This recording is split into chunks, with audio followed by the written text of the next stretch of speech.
अस्सलाम वालेकुम my YouTube family, कैसे हैं आप सब। उम्मीद है कि सब ठीक ठाक होंगे, खुश होंगे, मज़े में होंगे। आज मैं आपके लिए लेके आई हूँ टमाटोज़ की बहुत ही मज़ेदार और बहुत ही यमी सी रेसिपी, बिल्कुल रेस्टोरेंट स्टाइल में। उसके लिए सबसे पहले हमने 3 टमाटोज़ को इस तरह से दरमियान से कट कर लेना है। इस तरह से कट करने के बाद फिर हम एक पैन में 1 चम्मच ऑयल लेंगे। इसको हल्का सा गर्म करने के बाद इसमें हम अपने टमाटोज़ को ऐड कर देंगे।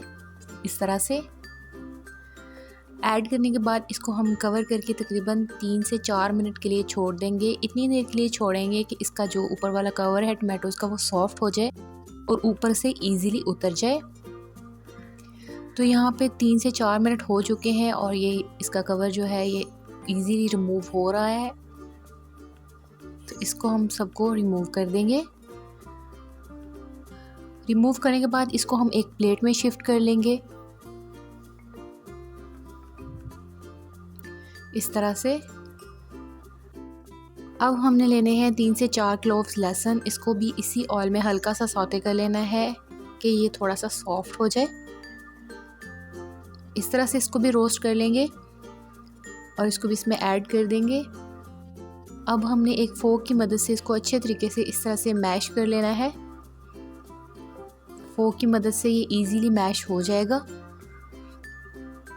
तो ये अच्छे से मैश हो चुका है। यहाँ पे 1/4 टीस्पून रेड चिलीज ऐड करेंगे, 1/4 टीस्पून ही सॉल्ट ऐड करेंगे। उसके बाद एक मीडियम साइज़ का प्याज इस तरह से मैंने कट कर लिया, उसको ऐड कर दिया। फिर एक हाफ लेमन ऐड करेंगे इसमें, लेमन जूस।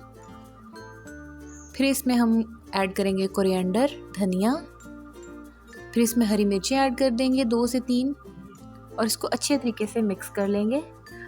और यहाँ पे हमारी टमाटोज़ की चटनी या डिप या सॉस बिल्कुल रेडी है। इस तरह से आप लोग ज़रूर बनाइएगा। ये सिंपल सी चटनी है लेकिन ये बहुत ही मज़ेदार सी लगती है। रोटी के साथ, पराठे के साथ या फिर ब्रेड के साथ भी आप इसको सर्व कर सकते हैं। और अगर अभी तक आपने मेरे चैनल को सब्सक्राइब नहीं किया तो जल्दी से जाके कर लीजिए ताकि मैं आपके लिए अच्छी अच्छी सी वीडियोज़ लेके आती रहूँ। वीडियो पसंद आए तो इसको लाइक कर लें, मेरे चैनल को सब्सक्राइब कर लें। आऊँगी अब मैं अपनी नई शानदार सी वीडियो के साथ। तब तक के लिए अल्लाह हाफिज़।